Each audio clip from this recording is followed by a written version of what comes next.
भय को नजदीक ना आने दो। अगर ये नजदीक आए तो इस पर हमला कर दो, यानी भय से भागो मत, इसका सामना करो।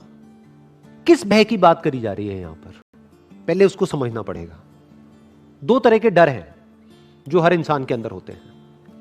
एक डर है जो रियलिटी पे बेस्ड है, उसका फिजिकल भी बोल सकते हो। वो डर हम सबके अंदर होना चाहिए। वो डर बुरा नहीं है, वो हमको बचाता है।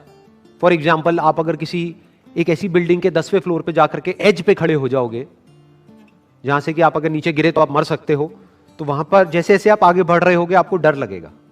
तो क्या उसका सामना करना है? क्या बिल्कुल एज पे जाकर के खड़े हो जाना है जहां पे कि अगर हल्की सी भी गलती हो या हल्की सी भी हवा चले तो आप नीचे गिरो और मरो? यह बात करी जा रही है? नहीं। तो डर बुरा नहीं है। बहुत लोग मेरे से क्वेश्चन पूछते हैं कि किस तरीके से डर को हम खत्म करें। मैंने कहा अगर डर आपके अंदर से खत्म हो गया तो आप भी खत्म हो जाओगे। जब आप एक रेड लाइट जंप करने वाले होते हो और सामने कोई पुलिस वाला नहीं होता है तो आपको यह डर नहीं होता है कि कोई पुलिस वाला पकड़ लेगा। आपको यह डर होता है, आप चारों तरफ देखते हो कि कहीं कोई बस तो नहीं आ रही फुल स्पीड में, तो आपके अंदर एक डर है कि कहीं मैं मर ना जाऊं। तो एक है जो रियलिटी पे बेस्ड है, तो उसकी बात यहां पर नहीं हो रही है कि उस पर हमला कर दो। यहां पर किसकी बात हो रही है? Psychological fears. आपकी अपनी कुछ इमेजिनेशंस हैं, उससे आप डर रहे हो। और अगर आप ध्यान से ऑब्जर्व करोगे 90% जो फियर्स हमारे अंदर होते हैं वो साइकोलॉजिकल होते हैं। माइंड अपने आप ही एक किसी भी सिचुएशन की वर्स्ट साइड को देख लेता है या वर्स्ट सिचुएशन को इमेजिन करने लग जाता है और खुद ही उससे डरने लग जाता है। आजकल इसका सबसे अच्छा एग्जांपल है कि आपको कोई भी बीमारी हो, छोटी से छोटी भी, आप गूगल पे जाकर के सर्च करो, वो बीमारी खत्म होगी जाकर के कैंसर पे, तो अब आप डर रहे हो कि कहीं मुझे कैंसर तो नहीं है।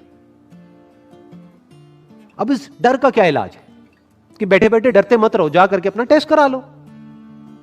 तो बहुत सारे हमारे डर ऐसे होते हैं जो साइकोलॉजिकल होते हैं, उससे नहीं डरना है। उसकी बात करी जा रही है कि अगर उस तरह का कोई डर लगे तो उस पर हमला कर दो। फॉर एग्जाम्पल, आपको अपनी क्लास में, आप किसी स्कूल में हो या कॉलेज में हो, एक प्रेजेंटेशन देनी है और उससे आपको डर लग रहा है, तो आपके अंदर से क्या आएगा? जब आप डरते चले जाओगे, चल यार जिस दिन मेरी प्रेजेंटेशन है उस दिन छुट्टी मार लेता हूं, छोड़ना कौन जाएगा। तो ये कहा जा रहा है कि ये हरकत मत करो, क्योंकि ये डर आपका साइकोलॉजिकल है, ये किसी रियलिटी पे बेस नहीं है। ऐसा नहीं है कि आपकी प्रेजेंटेशन में थोड़ी सी गलती आपसे हो गई तो आपको मार दिया जाएगा या आपको स्कूल या कॉलेज से बाहर निकाल देंगे। तो आपका जो डर है वो साइकोलॉजिकल है। और एक बार अगर डर गए, एक बार कोई भी साइकोलॉजिकल डर आपके अंदर आ गया तो वो डर धीरे धीरे धीरे धीरे बढ़ने लग जाता है।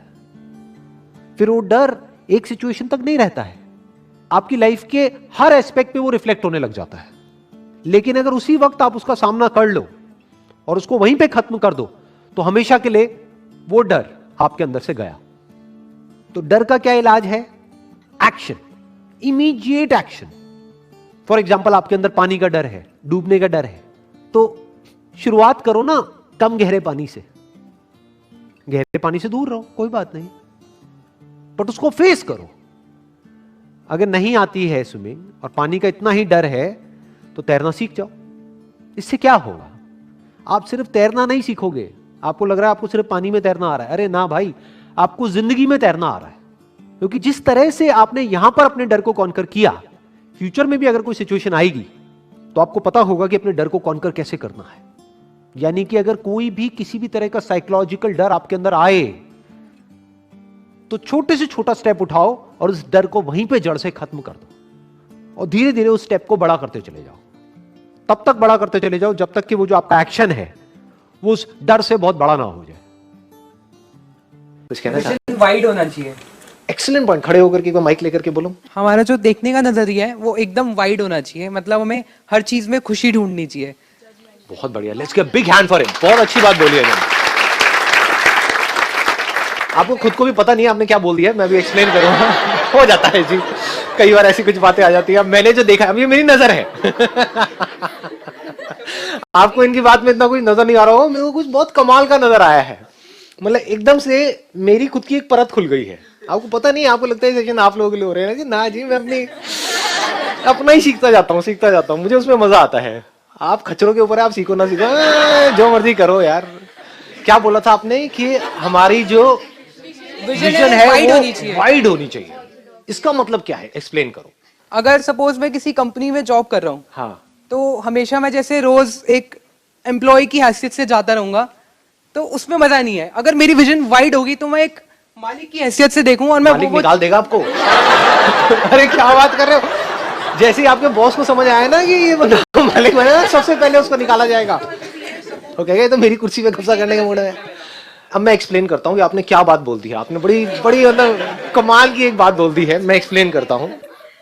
नजर, अभी हम कहां पर थे कि जो नजर है वो ऐसी हो जाए कि उस नजर में सुंदरता हो। अब किस नजर में सुंदरता होती है और कौन सी नजर बदसूरत होती है, सोचो। जो नजर वाइड है, नजर मतलब सोच, जिसकी सोच बड़ी है वहां पर सुंदरता होती है। जिसकी सोच छोटी है वहां पर सुंदरता नहीं होती है। कभी आराम से समझने की कोशिश करना मैं क्या बोल रहा हूं। सबसे छोटी सोच क्या हो गई? वो इंसान जो बाहर से दिखने में तो बड़ा अच्छा है, जिसके पास पैसा भी है, सब कुछ है, लेकिन उसको सिर्फ और सिर्फ अपनी पड़ी है। सोच छोटी हो गई ना। यहीं से उसकी सोच शुरू होती है, यहीं पे खत्म होती है। जिसकी सोच जितनी बड़ी होती चली जाएगी वो उतना ही अच्छा लगता है हमको, उसके साथ रहना उतना ही अच्छा लगता है। जैसे जिसकी सोच है बहुत ही छोटी कि ये मेरा रिलीजन है, ये ही सही है, इसमें जो लिखा है वो ही सही है, बाकी सब गलत है, ऐसे बंदे को आप ज्यादा देर तक झेल सकते हो। सोच बड़ी का मतलब क्या है? रिलीजन क्या होता है? पहले ह्यूमैनिटी है, बाद में रिलीजन है। तू भी इंसान है, मैं भी इंसान हूं, ऐसे बंदे के साथ मजा आएगा। आई ना बात पकड़ में? मतलब सोच का हमारा दायरा जितना बड़ा होता चला जाता है, हम उतने ही सुंदर होते चले जाते हैं। इंपॉर्टेंट क्या है? खुद की नजर को सुंदर बनाना या सुंदर लोगों के साथ जाकर के जुड़ना? क्योंकि अगर आपकी नजर बदसूरत है तो सुंदर को भी आपको बदसूरत बनाने में टाइम नहीं लगेगा। वो कहावत सुनिए ना, घर की मुर्गी दाल बराबर। और ये भी हो सकता है अगर आपकी नजर अच्छी है तो घर की दाल मुर्गी बराबर नहीं। इंपॉर्टेंट क्या है? औरों को सुंदर दिखना या हमारी नजर ऐसी हो हमको सब कुछ सुंदर दिखे? ध्यान से समझ लेना मैं क्या बोल रहा हूं। This is I am going in a deeper level. अगर आप औरों को सुंदर दिखते हो, आप सुंदर दिखते हो और मैं आपको देख रहा हूं, ऑब्वियस है कि मुझे खुशी होगी। कोई सुंदर से गुलाब को देखेगा उसको खुशी होगी, टट्टी को देखेगा उसको दुख होगा। मतलब मैं यहाँ पे शक्ल की बात नहीं कर रहा, वैसे ही।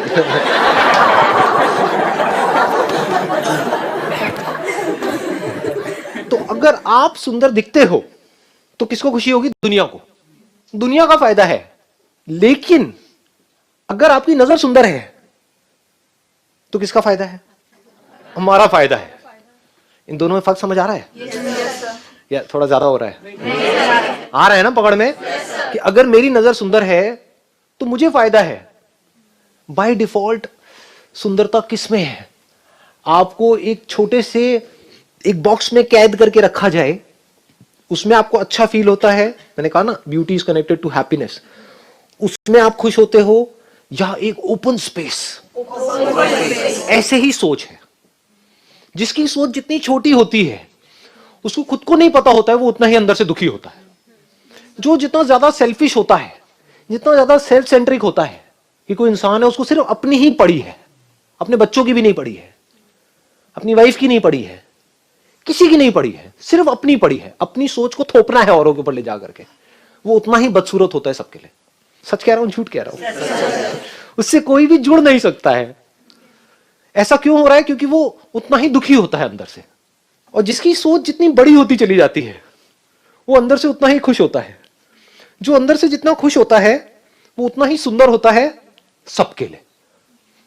तो जो रियलिटी है वो जितनी गहराई से हमको समझ आती चली जाएगी, हमारी सोच उतनी ही गहरी होती चली जाएगी, उतनी ही बड़ी होती चली जाएगी, उतनी ही इंफिनिटी तक फैलती चली जाएगी। क्योंकि reality is infinite. In reality you are infinite. आप ये नहीं हो जो अपने आप को समझ रहे हो अंकल आंटी। ना जी, आप क्या हो आपको खुद को ही नहीं पता है।